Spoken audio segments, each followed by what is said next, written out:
Hey everyone, this is Alex, and welcome to the Two Dudes, Brews, and Reviews podcast. On today's episode, we're talking about Deloused and the Comatorium, the 2003 album by progressive rock band, the Mars Volta. If you like what you hear, consider subscribing to the podcast, give us a rating or review, and maybe even tell your friends about us. With that being said, we hope you enjoy the show.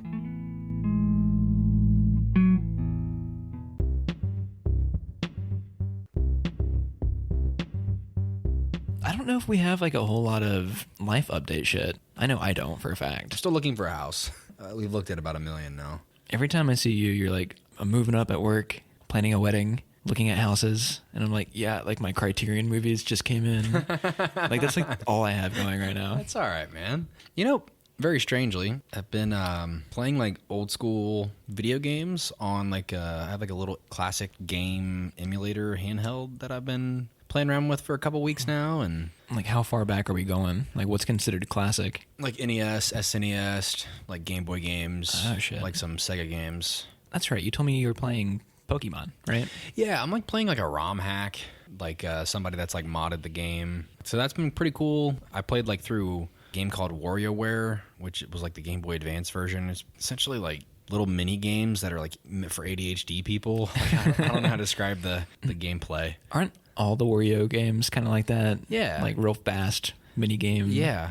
And that was pretty cool. I played through that. Been playing like a classic Frogger game that me and Blake used to have on the Game Boy Advance that like I could never beat as a kid. Those were always so hard. It's so difficult. So that's been like kind of cool to like take a trip down memory lane, and play some old school shit. And God, you just really don't like when I've been replaying these Pokemon games, you like don't really realize how shitty the controls are.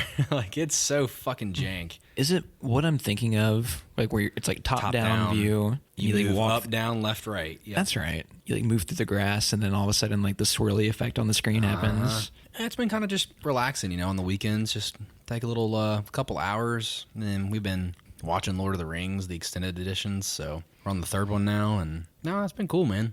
A couple weeks ago, you wanted to watch Fellowship of the Ring after the podcast, and then I didn't know that it was 3 hours long.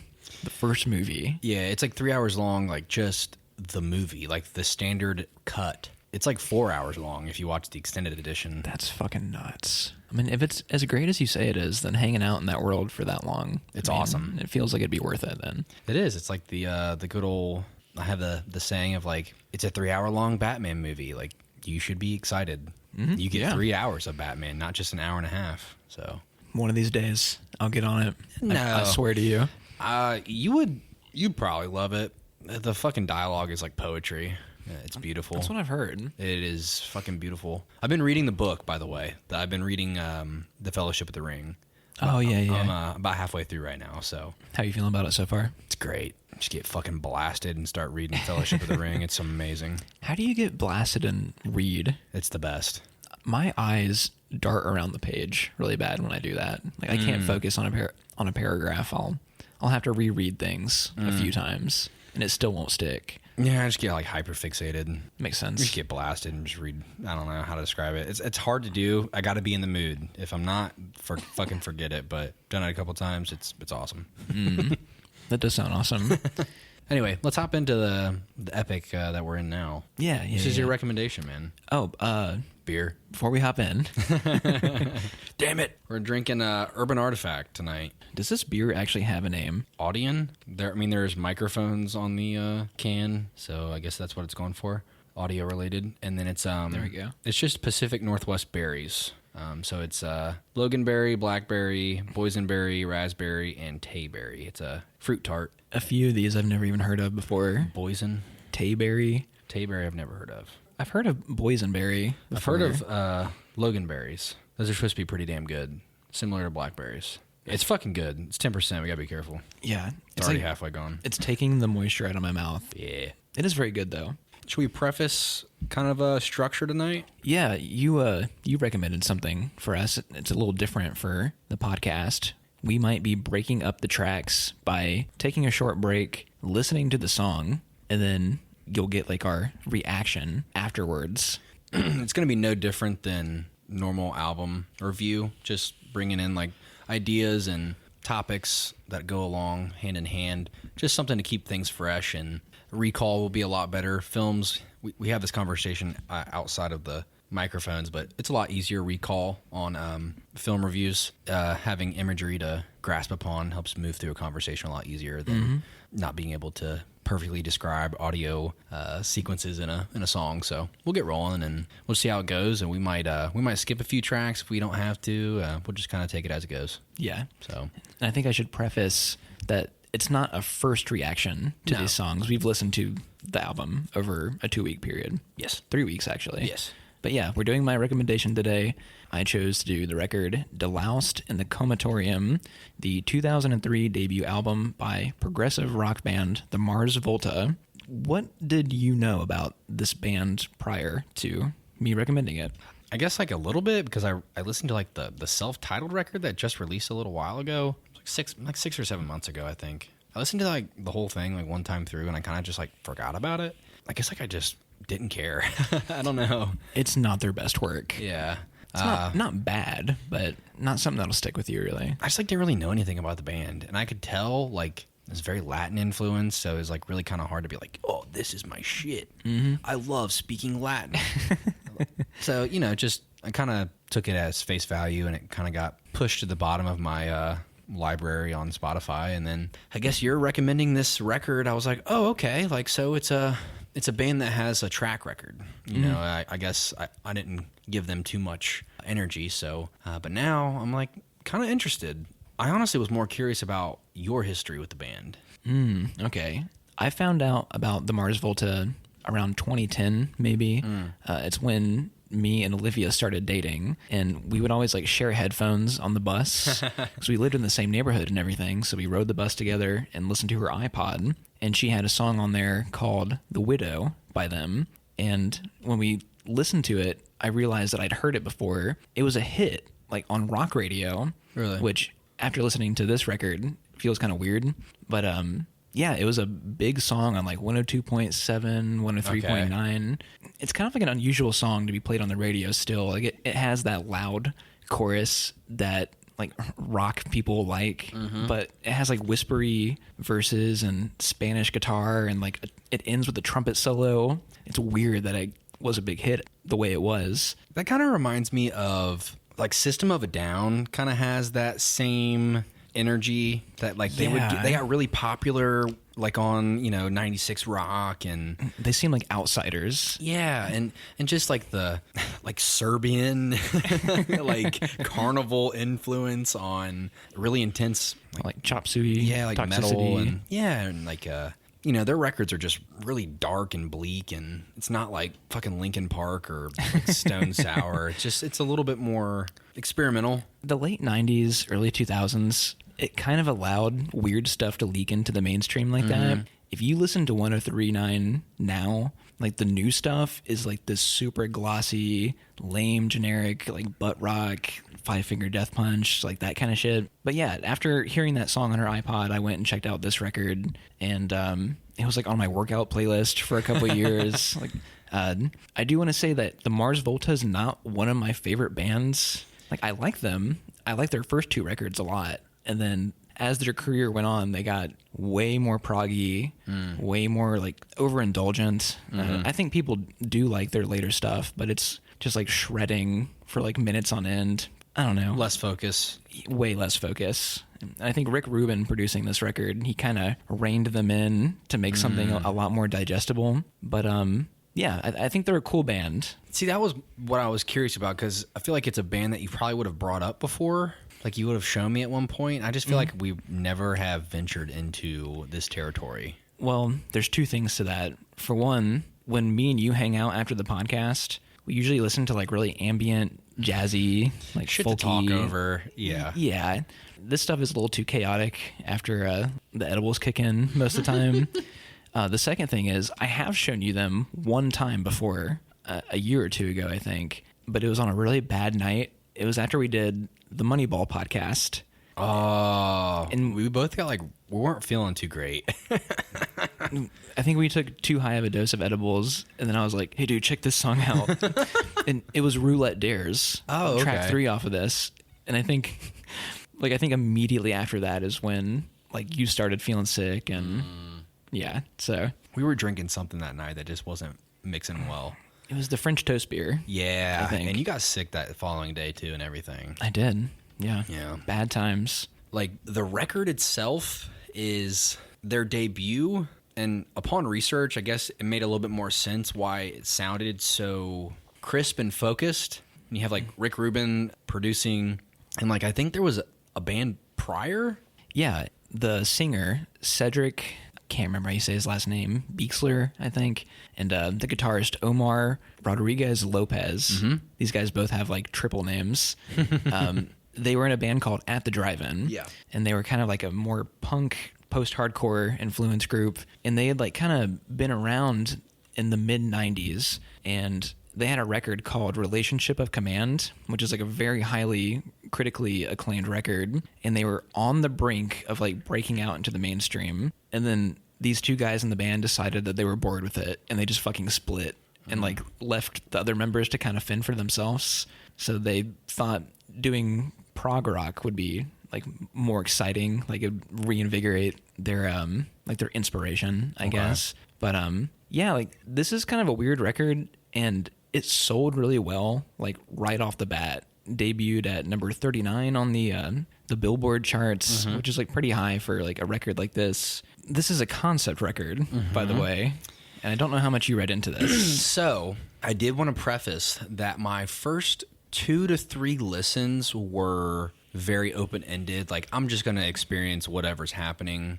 Didn't really pull any themes or anything. I was very just like, I'm listening to a crazy drum solo. I'm listening to wailing vocals. I'm listening to crazy guitar riffs, you know, some right turns and some dissonant shit. I was enjoying that. I guess I was like, oh, this is, like, actually kind of beautiful. Like, you know, it takes a while to get in the zone on certain things. And I think both the records we're doing tonight require a lot of attention and nurture to end up loving in the end. Yeah, they do. And that's okay. And that's perfectly, I'm always for that. But when sitting down to, like, really start to get focused in and hone in on the podcast and do, like, more research and, like, once I'm comfortable with what I've heard, dig deeper, I started to get, like, really fucking uncomfortable with, like, what I was listening to now after I got the context, the conceptual bullshit. Like, it really started to make me uncomfortable. And my listens after that were, like,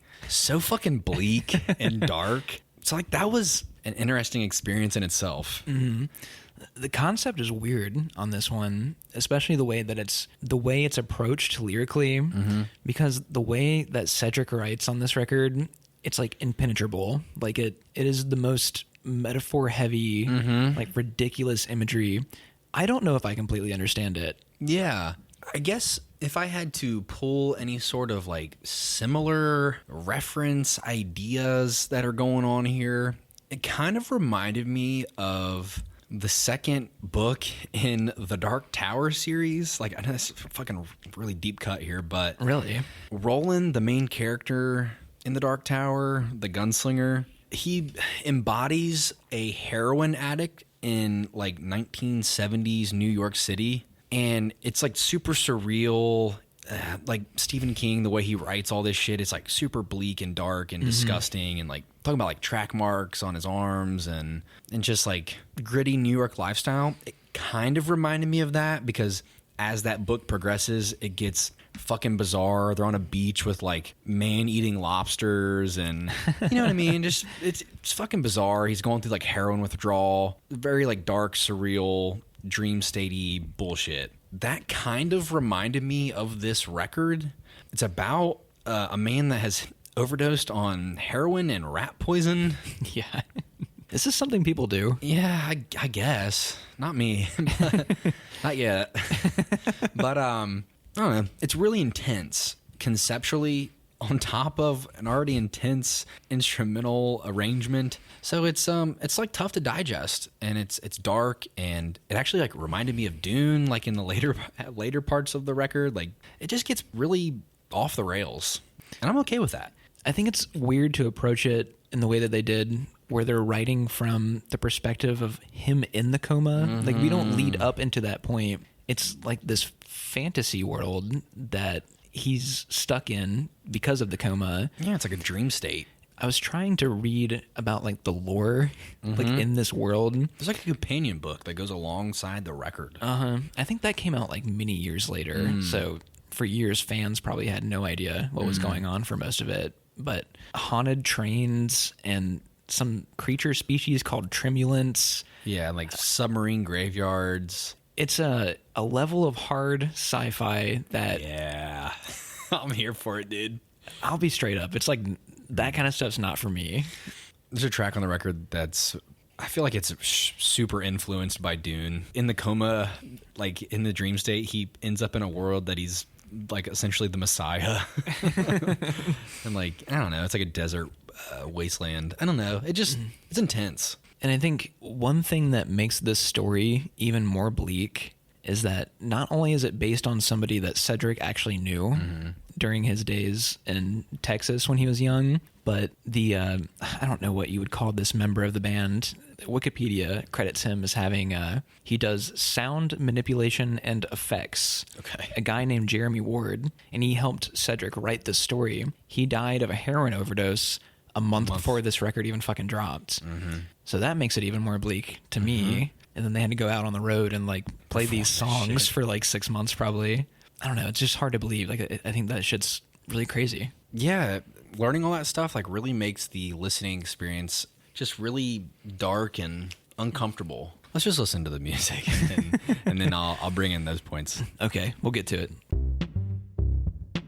We will do our best with pronunciation. So let's like break down the first two songs because they pretty much just go hand in hand. It is Son et Lumiere / Inertiatic ESP. I think that's how you pronounce it.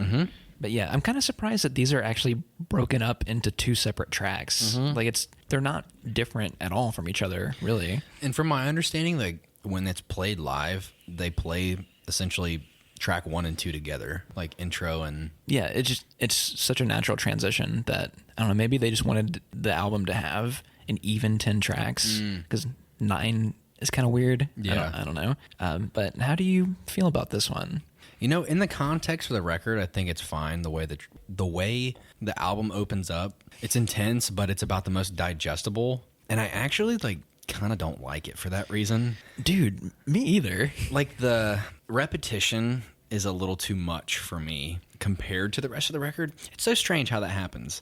You'd be like, yeah, this is the most digestible. You should love it. But in the context of the record, I'm just not a huge fan. Yeah, I'm the same way. I've always had a hard time like pinpointing why that is, but I think the best way I can describe it is that this song gets loud a lot, but it doesn't feel like they're really accomplishing anything like while hitting these like loud moments. Do you know what I mean? The repetition of like "Now I'm Lost" is cool, but it's essentially like the only thing I remember about the song at the end of the day. That's kind of frustrating because there's like beautiful things going on. Like I love like the way the track ends. Obviously the intro is very muddled and mega like disturbed fuzziness, and at the end it's dissonant, bendy, drony bullshit, which I'm here for. But yeah, like it just all of a sudden on the both caps, the end and the front, you know, that's great, but it just is loud for the rest of the time, and it's kind of frustrating. I also think that like the vocals on the chorus are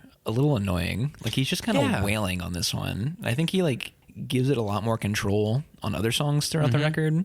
This one is like just right out of the gates. I don't know. It's a little too regular, like for this album. Yeah, it just reminds me of Chino. Deftones. It just reminds me of like Deftones wailing with like, it's just not earned. Yeah, I agree. Right off the rip it's a little frustrating. Like if this was like track 4, you know what I mean? Like just to give you like a break, a breather, just be like, yeah, this is a buffer song. Like it's still intense, but it's not. I could see it working better later in the record, but I think I would still want them to like mix something up on the track. Like this one does go like chorus, verse, chorus, etc., etc. I think the guitar really isn't doing much interesting on this one. No. Like during the verses, he's doing this like tremolo picking that just leads into these like stabs of intensity. And I do like those like little stabs of intensity because it like showcases the drumming, which I think is something that we'll probably bring up a lot. This is actually one of my favorite drum albums. Yeah, and I'm sure we'll get into that. It's amazing. It's like up there with like Siamese Dream. Like, yes. And maybe it has something to do with the way they're produced. The snare drum is so crisp. Oh my God. The best. It's kind of weird because the drummer on this album is a guy named Jon Theodore.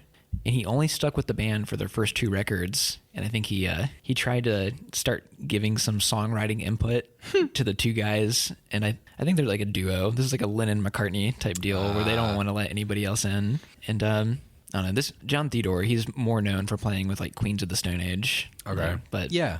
Other members of the band have always kind of been like session musicians, essentially. Gotcha. Like rotating door of people.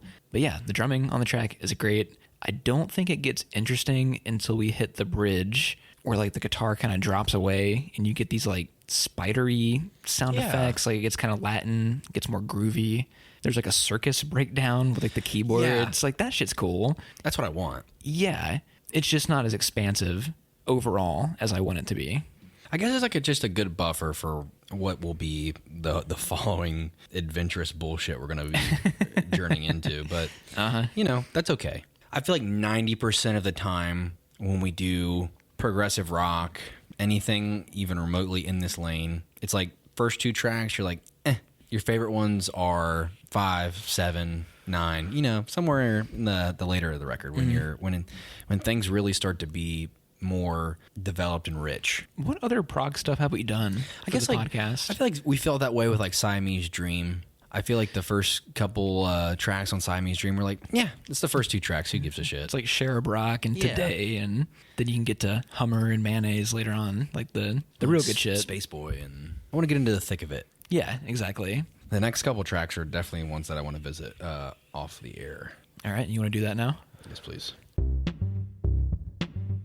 The fact that like already I feel so much better about the record compared to the first 2 tracks is insane. Very specifically with the chorus being exoskeletal junction at the railroad delayed. The fact that he screams that, it actually feels really earned because I feel like a lot of the build-up is you'll get quiet and then we're cascading into something very intense, which, I don't know, it feels more fitting for what they're going for compared to the first track. I completely agree. This one is considerably more dynamic than Inertiatic is. This is actually like one of my, this is always a bold statement to say, but this is like an all-timer song for me. I think this is the song that like kind of made me fall in love with the record to begin with. Same. I think you might be right. When it comes in with this A minor pentatonic riff in the very beginning, the amount of energy they give it right off the bat is unreal.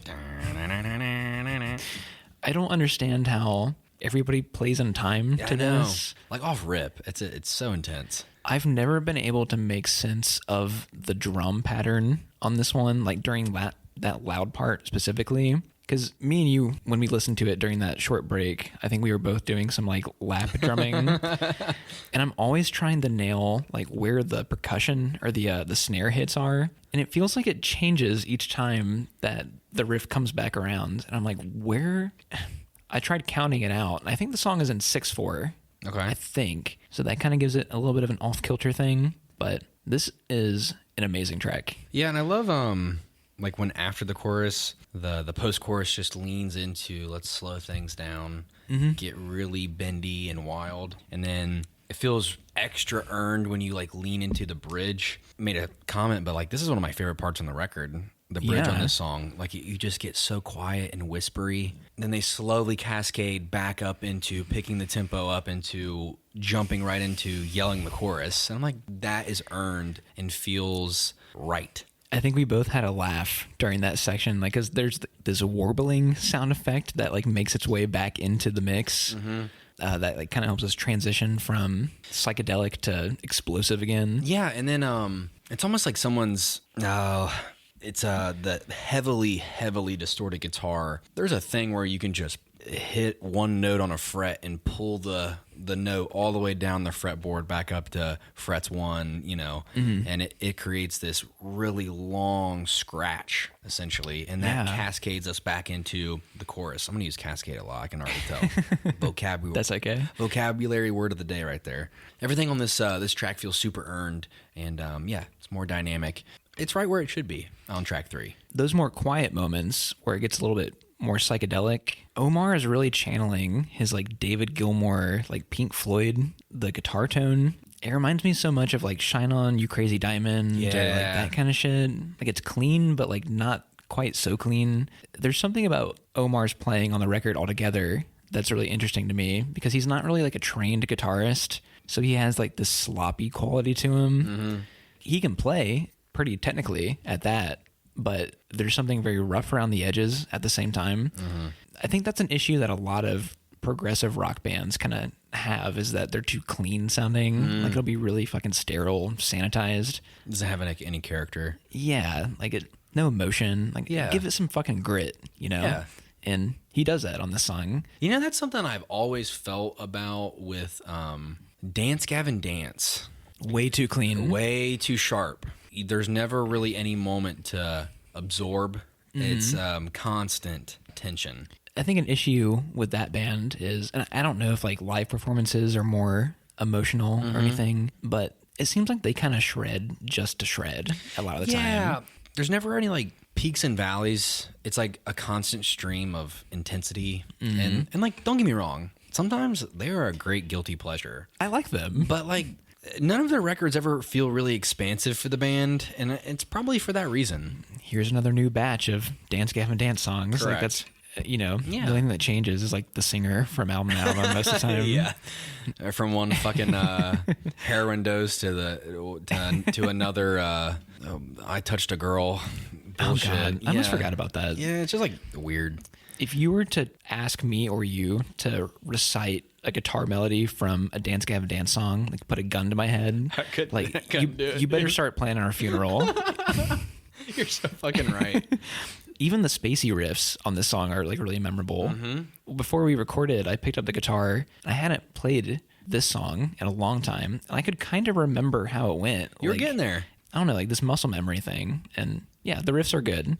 I do want to say conceptually, in context for the record on this track, this is like when we're first starting to step into his comatose experience. I think this is like kind of laying the groundwork for essentially an out-of-body experience he's about to have. Mm-hmm. Like the first 2 tracks are like, I've had an overdose, I'm fucked. And this track is more of, I'm coming into another reality, and I think the tracks moving forward are going to be, we're in the dream state of the concept, which I'm excited for. The weird thing is that this song almost has like a semi-traditional structure. Yeah.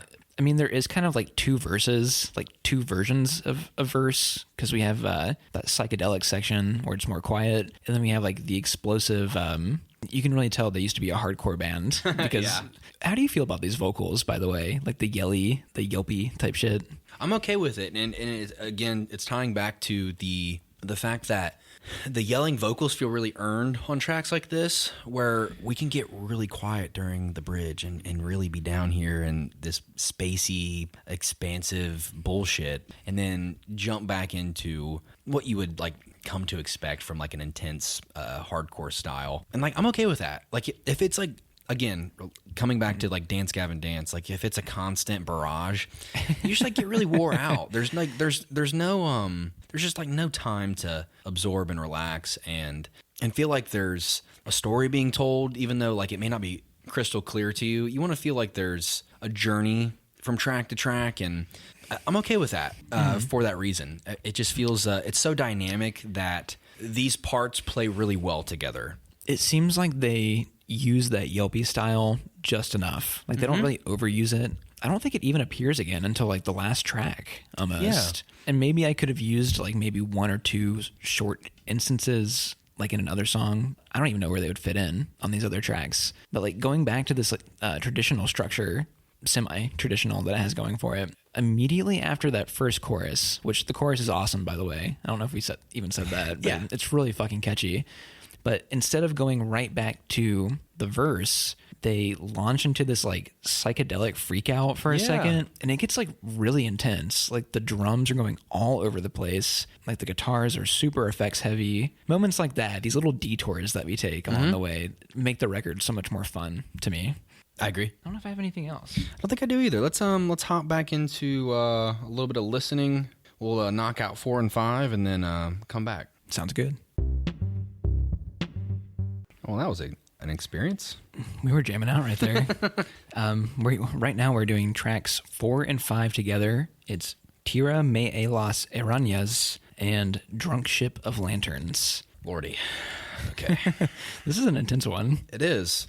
I wish there was more context on like Rubin. I should have like got a little bit more information on that because like his like what he input, did. Yeah. Whew. I don't know. I feel like I don't know a ton about Rick Rubin. He just seems like a wise sage that just is for some reason is there, but you never can like really pinpoint what he is influencing. Yeah. He kind of just like his name's on it, therefore it must be good. I think he caused the band to kind of reel some things in.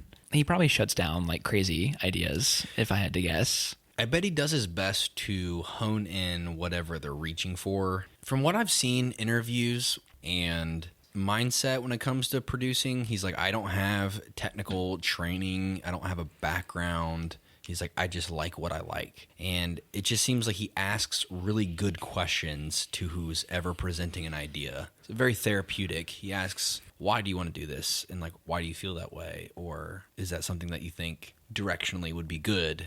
Mm-hmm. You know, just like really breaking things down. Hey man, that's the qualities of a good producer. Mm-hmm. I mean, the Beatles always had George Martin. Radiohead has Stanley Donwood. Like certain artists like work with the same producers for like their whole career sometimes. Mm-hmm.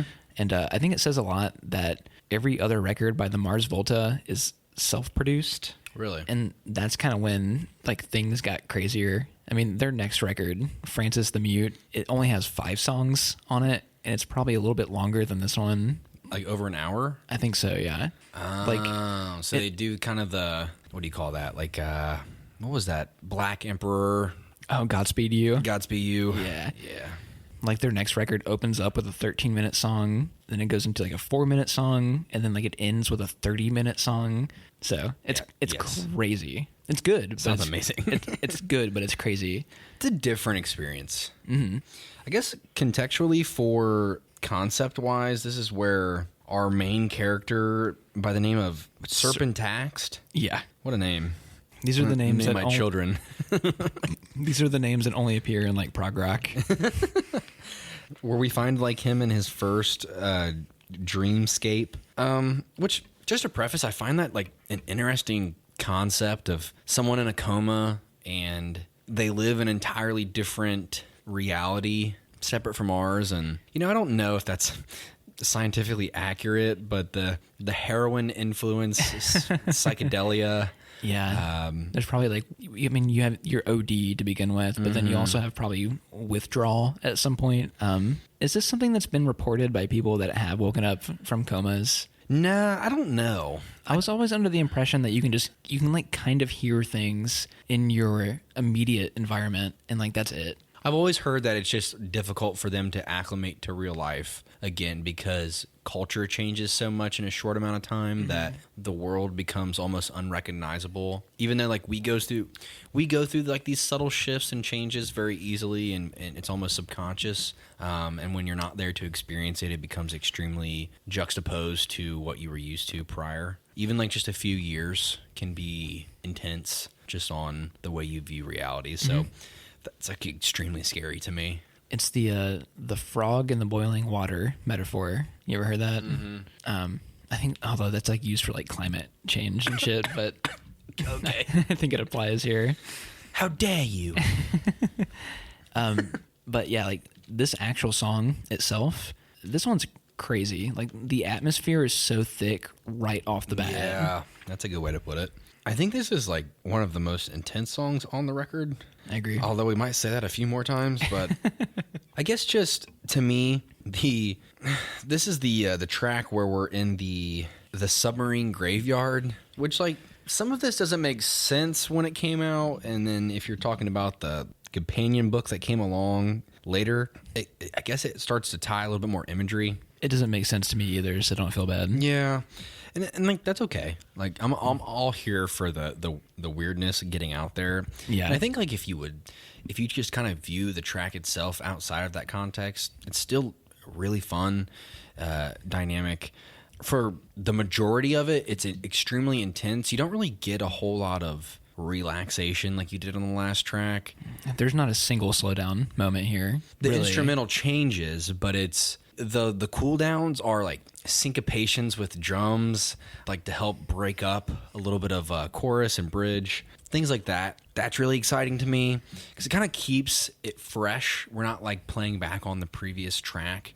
Well, let's do the same formula. No, like we're gonna keep it intense and loud and uncomfortable, but we'll change you up here for a brief second, and then let's hop back into the madness. Yeah, this one doesn't really share any qualities with the previous track, which is weird. You and I were counting it out, like the time signature, when we listened to it a few minutes ago, and I cannot believe that this is in 4/4. Now, there is this weird section where I think you said there's like a lot of syncopation in this one section, but where the guitar becomes extra stabby in the background. Like we're kind of like going off on these tangents that seem unrelated to what the guitar was playing moments before. And it feels like it's not in 4/4 because we're like starting on the offbeat, and it feels like there's an emphasis on the offbeat. But God, the instrumental playing on this song is insane to me. What is he doing on the verse? The guitarist specifically. It sounds like bass, but it's not bass. It's like percussive.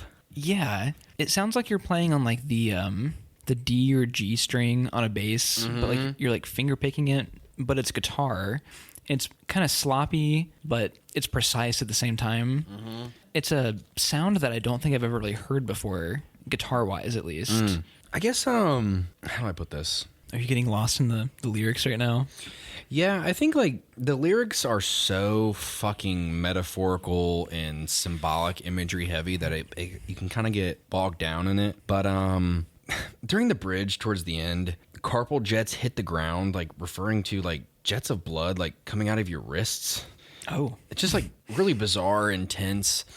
Like you're like hopping into the bad trip. This feels like such a bad trip. And I guess like when you tie that in with like the heroin influence and like rat poison, like just like this, I don't know, like this grimy, dirty, almost like subculture of like psychedelic. It's like the dark side.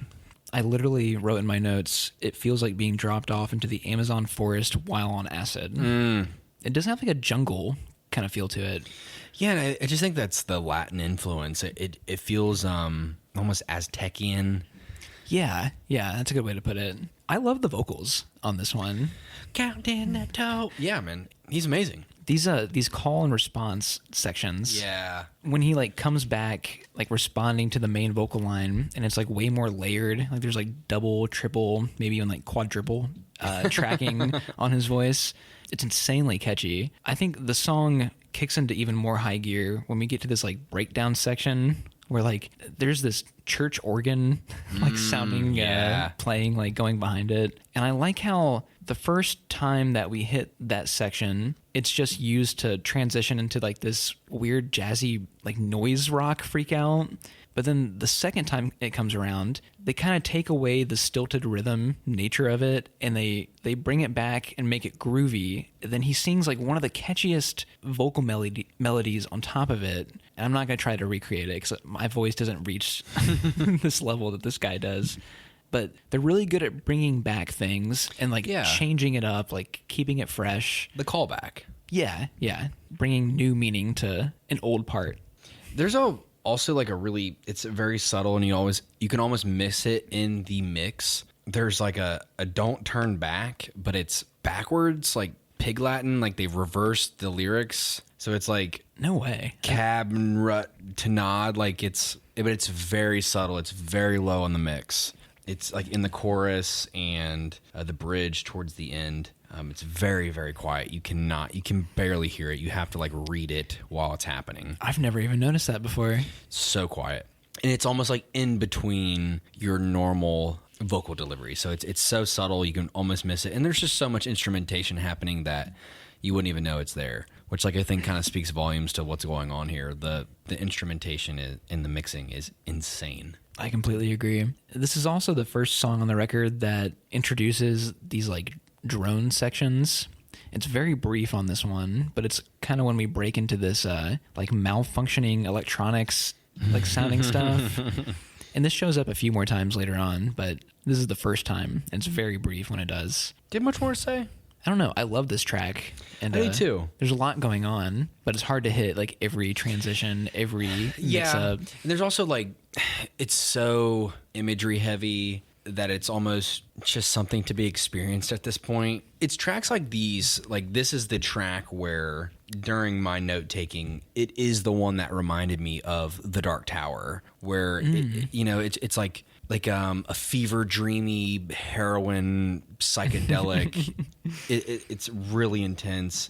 It's like this surreal apocalyptic world that the song is trying to create, which is reminding me of that. And something that I wanted to bring up while we're here is some prog rock, like I don't know, like the Antlers is kind of progressive rock. They have progressive elements, I guess. Yeah. Well, like what's the Doppelganger? Kind of like we introduce an idea, and then that idea will kind of stay the same, and we're gonna like build stuff around it instead of changing it. Like, is that what you mean? Or I guess, how do I put this?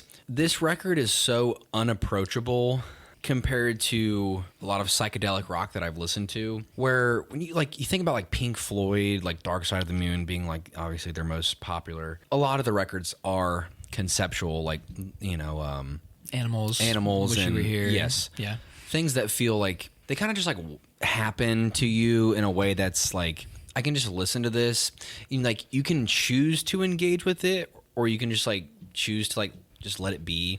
This record is like, we're gonna have a bad trip, but we'll do it together. Like, let's have the bad trip. Yeah, you can't ignore it when it's on. It's funny. And I guess like to me, what's been really unique in the album listening experience is that I guess it's like the closest I've felt to like true psychedelic rock. Like the intensity of it makes it feel so tangible. Like I'm almost there. Like the imagery is so heavy that it feels like the chaos of a psychedelic trip. Like it feels like you're on the cusp.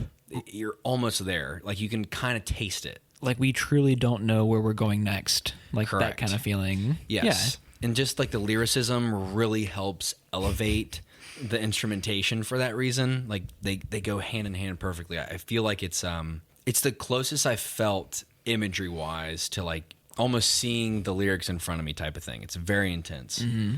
Jesus, man, your head would spin if you heard the following records.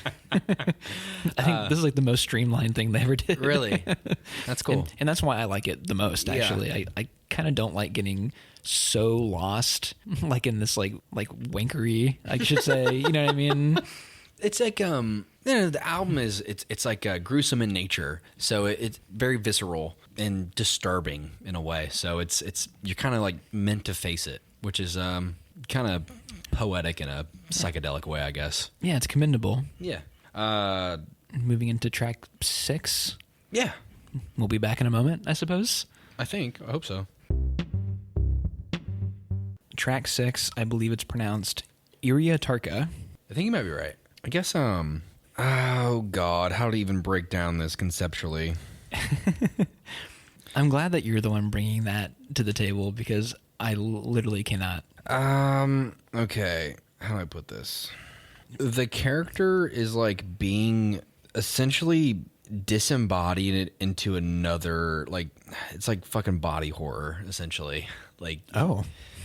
From my understanding, from lyrical and background context, it seems like the character that is in this coma in this next dream state is essentially undergoing like the fucking human centipede type bullshit. I don't know how to describe it. Like disassembling, like piece by piece type shit. Yeah. Ew, okay. It's fucking disgusting. disturbs the shit out of me. So that's why you said that before we listened to it a few moments ago. Is that what I said? Like this song is disturbing or something? Yeah. On its surface, I think it might be like one of the most friendly in terms of like its sonic presentation. Mm-hmm. It's literally like, from what's being told to me, it's a doctor has like dog hands, like not dog hands, like paws, like heads for hands, and like is ripping the flesh off of our character. Oh my God. Like licking the wounds. Like, yeah, like it's fucking disgusting. You know, just there's a lyric about Pavlov lore. Is like, the first verse is, and there are those who hadn't found the speaking so wrong, is it wrong? Of Pavlov lore, they ran rampant through the floors. Is this wrong? It feels so wrong. Happened on a respirator in the basement. Are they gone? Are they gone? It's like, he's like in the basement getting like surgery performed on him. Jesus. Like it's fucking disturbing. There's like a book there's an anime, I've talked about it before, but Full Metal Alchemist, where there's like in this universe they've created the idea of like transmutation, and like people make like chimeras and stuff, like where they mix animals together, and like it's like essentially like sin in some sort. Yeah, it's fucking disgusting. There's an episode early on where a man makes a human dog hybrid, and it's his daughter and his dog, and it's fucking disgusting and disturbing as fuck, and it fucking broke my brain when I watched it. But it reminds me of this, where it's like the instrumentation is like actually kind of comforting and relaxing and like melodic and, you know, just drony, and it's like a softer approach to what we've experienced so far. And like when you add that lyricism on top of this really relaxing instrumentation, it feels like extremely sinister and makes me really uncomfortable. That's weird, because I find the verses of this song so soothing compared to everything else on the record. And from a lyrical standpoint, the only lines I ever remember are, "It happened on a respirator." I remember that, and I remember that real catchy part at the end where he says, "If you only knew the plans they had for us." Yeah. Those are the only two lines I ever understand. Like most of the time, if I'm singing along, I'm like just mumbling the melody. But how do you feel about this song? Like on a enjoyment level? I can never listen to it the same. Damn, really? Yeah. It's weird. Like it's one of those tracks where my like perception changed completely after finding out more like conceptual and contextual information about what was going on. It just makes me really uncomfortable, man. Well, me knowing you, that makes a lot of sense. Yes. Although, is this Full Metal Alchemist thing, that's something you're into? Or were into? Oh, I loved it. I think it's actually like one of the most approachable. It has like some really bad tropes that are like really like frustrating. Like the fucking, there's a thing in anime where it's like it takes itself non-seriously for a comedic bit, and it's really fucking annoying. I don't know how to describe it. You just have to experience it. But I mean, like on a conceptual shit is amazing. It sounds like something I'd be into more than you would be. I think you would like it. It like plays on like the 7 deadly sins and stuff like that. Oh, like, yeah. Stuff like that. It's like, it's a really dark, really, really dark anime, but it's pretty digestible. It's something like, if I was ever going to let you like, you're going to allow me. All right, son, here's what you can do. You got 15 minutes a day. No, like, if I would point you in a direction, I would like say Cowboy Bebop, Space Dandy. Those are like some of my top 2. And then, like Full Metal Alchemist. Those would be like a little bit more approachable for adults, I think. Okay. I think conceptually they're really unique. I already have a feeling that I would like Cowboy Bebop. I liked it when I was a kid, and I had no idea what was going on. The soundtrack is banging in that song. Or in that show, I should say. This song, this is kind of like one of the more basic ones. It is, yeah. Honestly, like from a structural standpoint, we're just hitting verses and choruses. There really aren't like any big musical detours on this one, really. I mean, I think like after that first chorus, there's kind of like an ambient moment where like the guitar like shreds back into the mix, but then it doesn't last that long. We kind of like hop right back into verse number 2. Yeah, and like the only like somewhat loud parts are the chorus. It's like it doesn't like really feel as intense as the last few tracks though. It's subdued in a way that's a little bit more approachable.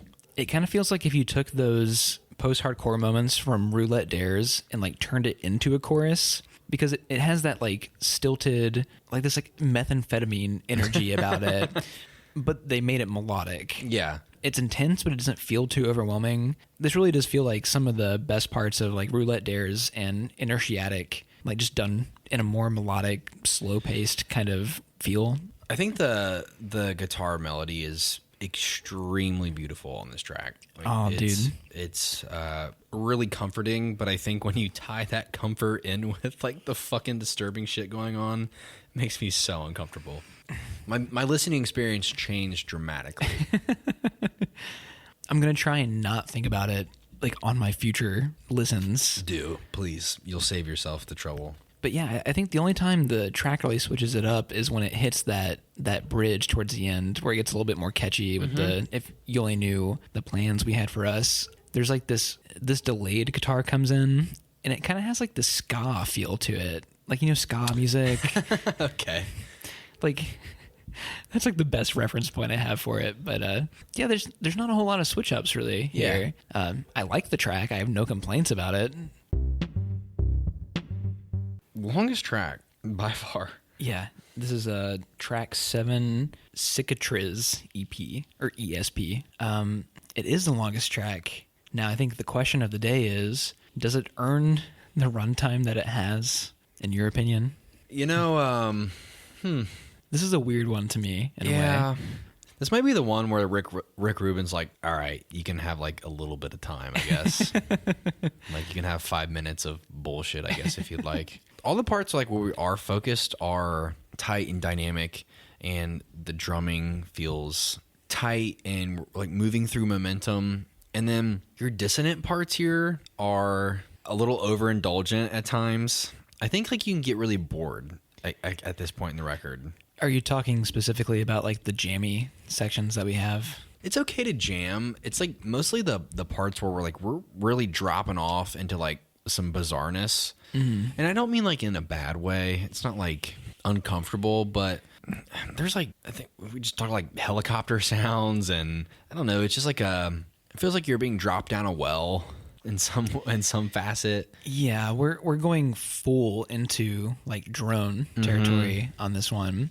I like that kind of stuff sometimes. I mean, Godspeed You Black Emperor does that a lot in their music, like these long cool down sections. Now, the way that they're implemented in this track, I don't love it, really. Even before our very first chorus, they do it briefly. Like we're in our verse, and then like there's kind of a fade out into it's almost like silence in a way. And I don't like that choice very much. We haven't even hit the chorus yet, and we're gonna like dip into quiet and then cut to the chorus real quick, like the loud section. I think like production wise and just on a structural level, it's like a misguided idea to me.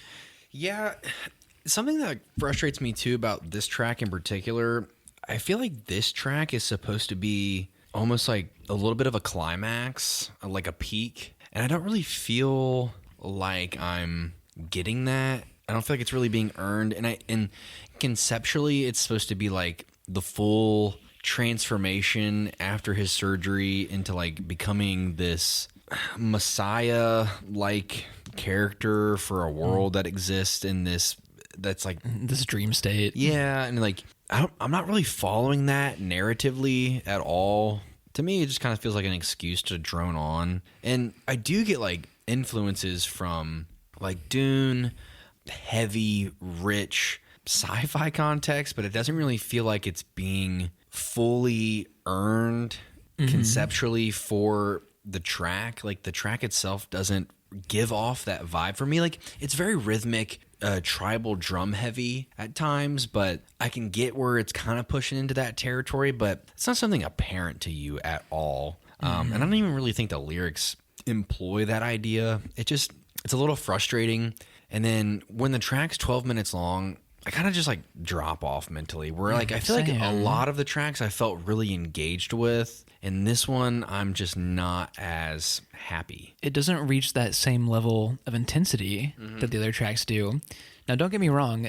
I think the verse is great, and I think it feels like it's leading somewhere for a bit. Like specifically guitar-wise, I think Omar is switching up his style like second to second, where he's doing like these palm muted like power chords, and then he's like ripping into these like riffs on the E string, and then we're hitting these like double string bends. It's like very psychedelic and chaotic, and then we hit that first short drone section before we cut into the chorus. The chorus feels really unearned. We're just exploding into, what the fuck does he say? Like, I'm defected. Yeah, like that part. I'm defected, yeah. It's like one of the lesser choruses on the record. And we're like, each time that we get to it, we're kind of like, we're arriving at the chorus in a really weird way. Yeah. You know what I mean? Earlier we're like, exos. You know, it feels like climactic build up with the instrumentation at times. And this one just kind of feels like, and we're going to drop in real quick to the chorus. Like, just because. And also like the vocal performance on the chorus doesn't feel as strong for some reason. I don't know. And part of it is, I guess like you could look at this track in particular, like as a little bit more of the band's way, kind of to jam out and almost like have like a little battle, you know, have like each little solos and stuff. But we haven't even talked like Flea's on the record. Yeah, Flea from the Red Hot Chili Peppers. We haven't even mentioned that, which is awesome. But they, I think they fired their bassist like immediately before recording, and they just got him like, let's get Flea to come play. These guys are dirtbags. Because they're fucking dirtbags, dude. I mean, even the two of them have like had their spats. Like they broke up for a decade, so like they weren't on speaking terms for a long time. These guys are fucking dirtbags. 100%. Even John Frusciante from the Chili Peppers also lends guitar work on this song. And weirdly enough, he actually like, I think their third record is entirely like all of the guitar on their third album is recorded by John Frusciante and not Omar for some reason. Like they're written by Omar, but not performed. Yeah, I don't understand this shit. But yeah, I don't mind the jam section, like when it first dips into it. And this reminds me a lot of their follow-up, for instance, The Mute, where we're hitting this long, heavy, like Latin, jammy, like tom heavy, like these guitar solos going everywhere. We haven't even mentioned the fact, like, the drumming is so clear. Like, I can hear the toms being hit in a way that, like, I don't really think I've experienced on other records. It's damn near perfect. Why is this such a rare thing? I love drumming. And, like, you don't ever get it that great very often. It's not common. No. It's frustrating because who doesn't like a good fucking tempo? Now, I think the biggest problem of the song is that when we dip into this like long silent section in the middle, it has a hard time regaining momentum to like kind of drive us into the end of the song. I agree. And then like the repetition that it's essentially just the same part of the song over again. Yeah. It's like, if you're going to detour, like fucking make it different. Like we sit through about 5 or 6 minutes of almost silence, and then we go back into this jam section, and then it's like we're building, where are we headed? Oh, back to the verse, I guess. Like, you know, that's really unfulfilling to me. Yeah, just like it's a sleeper in that way, where it's like earlier on the detours have felt like a little bit more precise.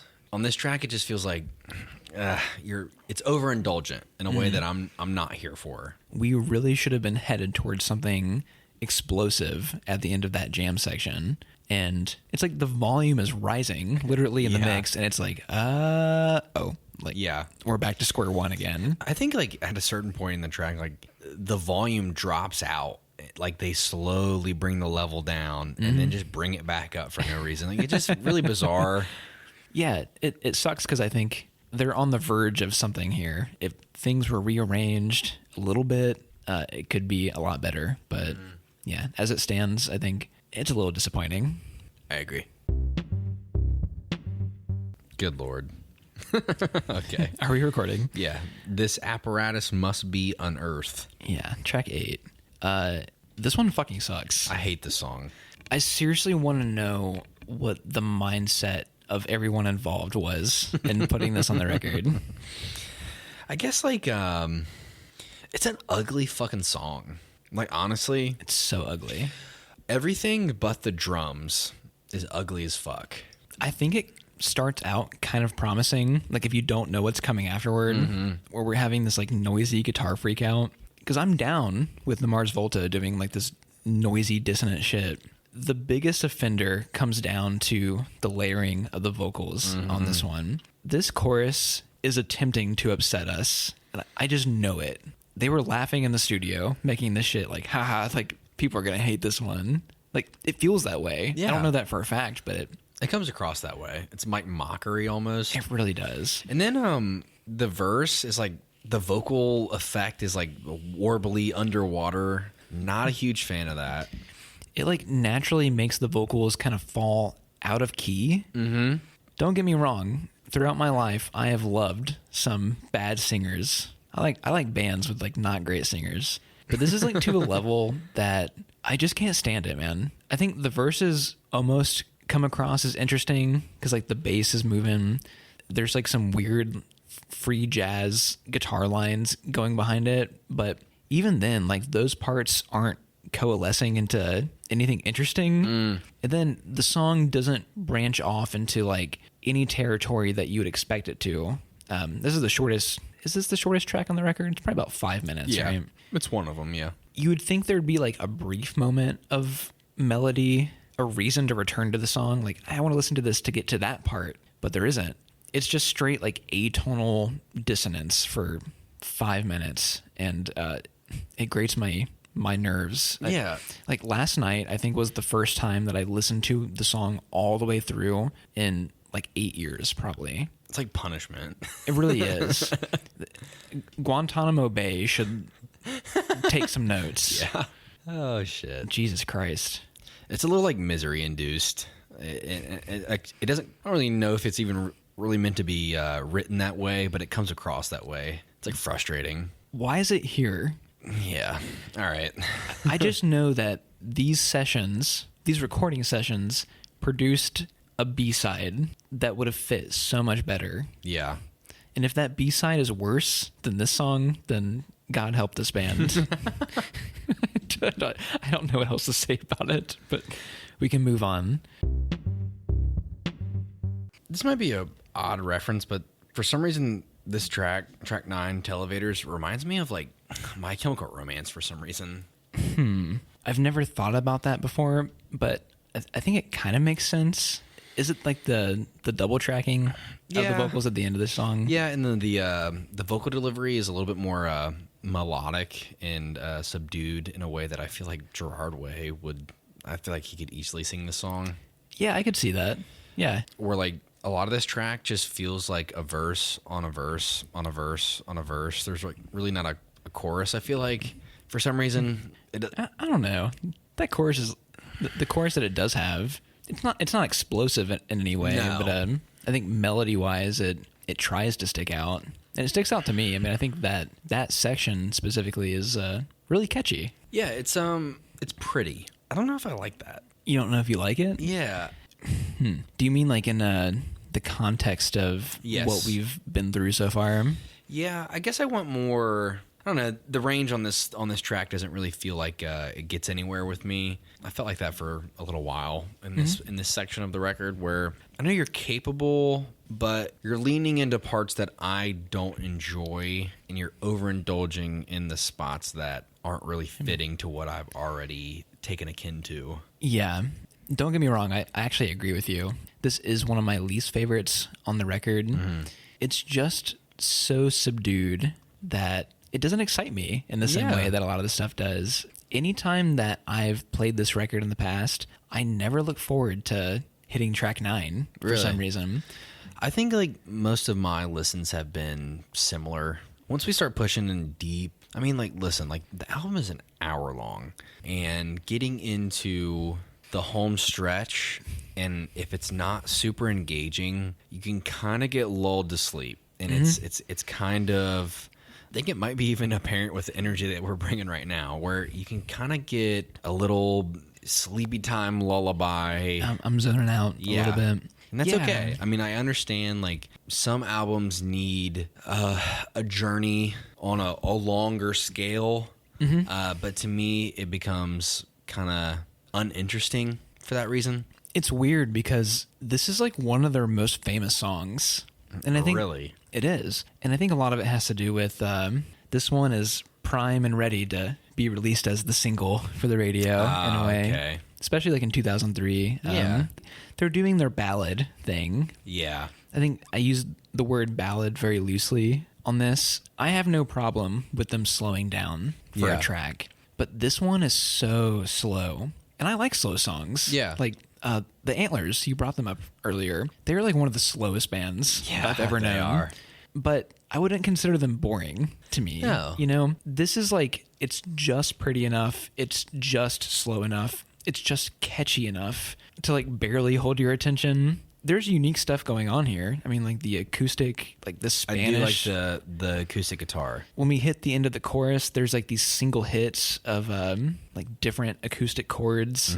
This is the one track on the album that Flea does not play the bass on. They got some session musician to play like the stand-up bass, and I think that's cool. I kind of like the little solo sections guitar-wise that end each chorus where it's like this shrieking. You know what I mean? In my notes, I wrote really something bizarre last night, but I drank 3 beers while I was listening. You're in the right mind state, yes.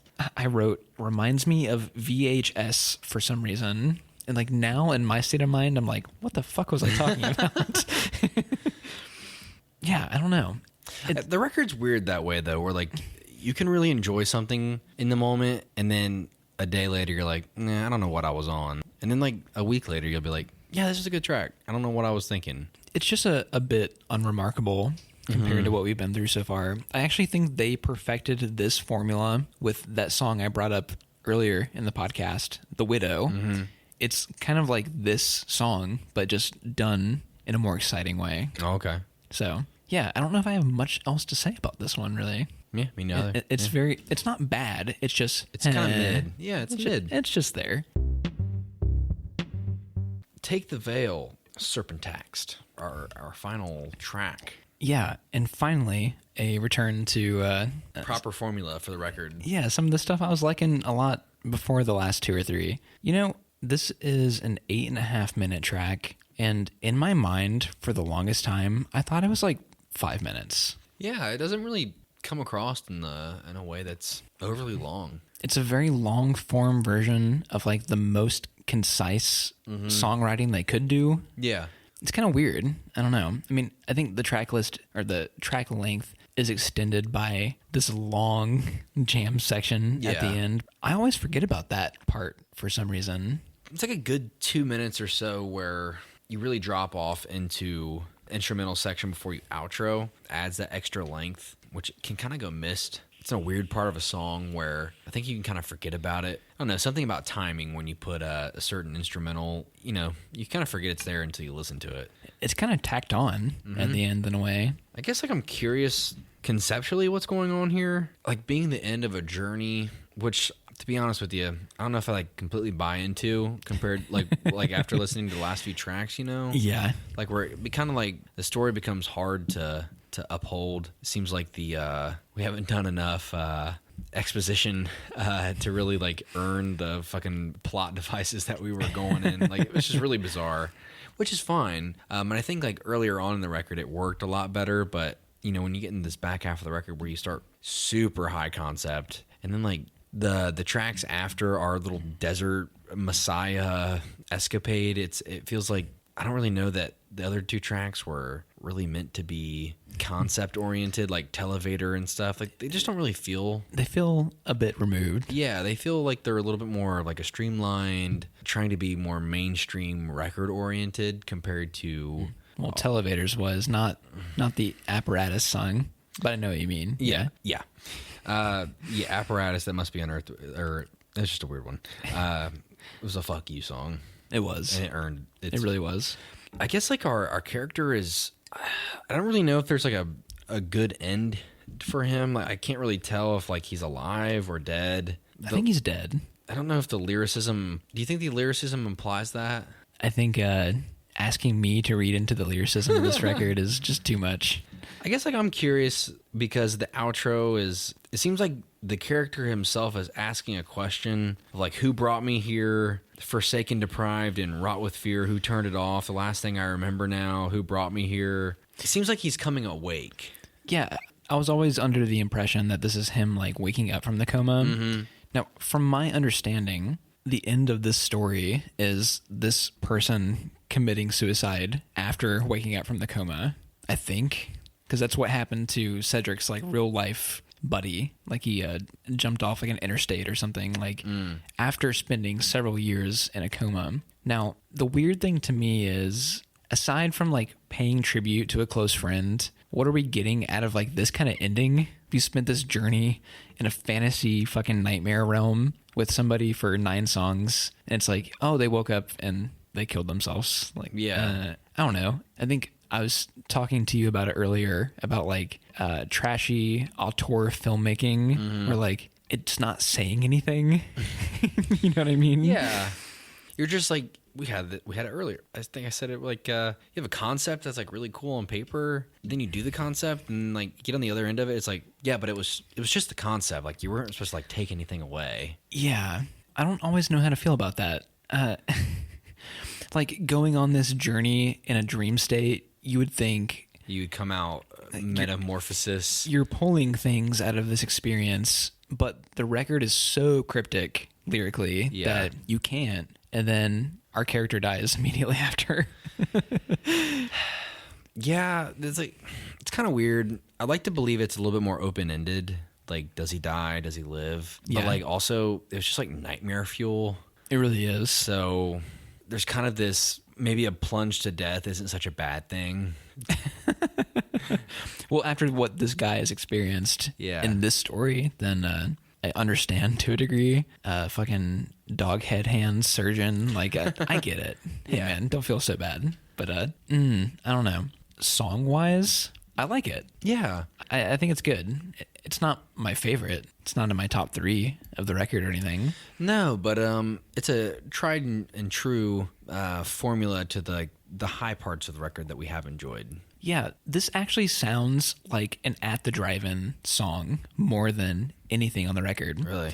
It's weird that they transitioned from that band into like high concept, proggy, jammy, expansive stuff, because if I was a fan at the time, and I wasn't because I was like in 4th grade when this record came out, but I would expect... I was 4 years old. I would expect a record full of tunes like this one specifically, more straightforward, loud, explosive, with a little bit of that prog edge. Now, it's weird that this is what we're ending with. Stylistically, with the history of their previous band, it feels like this style would be the first track. Yeah. You know what I mean? And like the track really ends very abruptly. On a record full of expansive, long, silent sections, you would think that we kind of like bow out of this record in atmosphere, but we end on like this super theatrical note, like with these explosive, like high vocals by Cedric, and then it's over. Yeah. And like, that's it. Like, it's so weird to me. Yeah, it's kind of bizarre. Such a challenging record. It really is like one of the most unique things I've ever listened to, though, honestly. And like to an extent where like I actually enjoyed quite a bit of it, which is saying something, because like I think on like a record like with the Swans that we did, it was just like something that I walked away from being like, okay, like that was something. But it was something, wasn't it? This one I'm like, that was challenging but unique in its own right, and I kind of stepped away with it like enjoying a lot of bits of it. So that meant a lot to me. The metaphorical, symbolic weirdness, chaos, nightmare, just disturbing. I enjoyed that, and I'm here for a new album experience. Like it doesn't happen very often like that, so definitely a record I will not forget. Well, good. Going in, I knew at the very least you would appreciate it on just technical instrumentation. We both love just good bass, good drums, good guitar, groovy sections, multifaceted song structures. Like me and you are both into shit like that. It is a very unique record. I don't know how I would rate it. That middle section of the record is so strong, but we start off kind of rough, and then like the ending is kind of weird, and there's some rough patches like in that third act. This is like very apparent with like every experimental rock record we've done. Like for me, I think like from what I got from it, it is like a debut record. So I feel like there's a lot of room to like expand outward. They certainly did. Yeah. And it feels strong. And like, I'm interested in like what else is going on outside of the record. So I don't know. To me, I guess I give it like an 8 out of 10, maybe like 7.5, somewhere in there. I don't know. I walked away like feeling like the highs are really fucking good. It is so groovy and I'm here for it. I'm in it. You've sold me 100%. The lows are just like really fucking mid, and then there's like there's a fuck you song in there, which that was the same thing on Siamese Dream, where like Silver Fuck, like that song just rubbed me the wrong fucking way. Yeah, it's too long. Our longest track on this record gets on my nerves a little bit at times, so there's like a little bit of like love-hate relationship with prog rock and psychedelic oriented bullshit that we're in. So I don't know. I feel like that's a fair take. I also agree that's super fair, man. It is a hard record to rate because the stuff that is the highlights on the record, they're very lengthy. Like we have like large chunks of like quality music. And the stuff that I don't like is on the shorter side, like Televator's Inertiatic, what's the other one called? Apparatus. But we have these like 7-9 minute songs in the middle that are like super high quality. Yeah, it's weird. It's hard to rate. I'd go with a strong 8 to 8.5, maybe. Huh? Closer to the 8 though. But yeah, I'm super glad that you liked it. I was kind of afraid that I wouldn't. Usually, like the big problem with the records I recommend, you're like, yeah, but I hate the vocals, and I thought it was a possibility that would happen with this one. But I also just think like the vocals on this record really blended well with instrumentation. Literally at times the instrumentation would lead on the same note as like a chorus coming in or something. So it was like smooth, even though like it's thrashy and out there and loud. It worked at times. If I was going to lead off with anything after this conversation, I'd just say like check out the album that comes out after this one, and then after that, good luck. Yeah, you can try it if you want to, but it won't come from my recommendation, you know. But yeah, now it's that time, white boy spiel time. It's time for the main event of the evening. Yeah, man. What direction are you leading us into next, man? I guess like I had been on I've talked about this movie like many times, just like in reference to like wanting to do it. I guess like I think it's a movie that's kind of underrated. It may have soured and not aged as well as I would have liked when I first started loving it. Just like the way culture is oriented at the moment, and a little bit of like a white savior complex involved in the film. I already know what it is. Yeah, I know you do.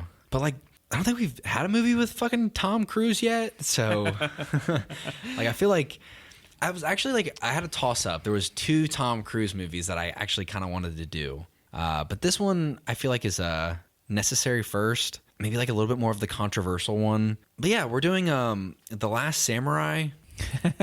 I am like so ready for like, I've had an itch that's needed to be scratched. I've wanted to rewatch The King so bad. I want like epic historical fiction almost. Like I want that so bad right now. It's funny because when we first started doing this podcast, something like this movie would be so out of my realm. Yeah. And now I'm like, fucking bring it on. Yeah. You know? It's it'll make for an interesting conversation. And I will preface that I am not like fully sold on everything going on in this movie.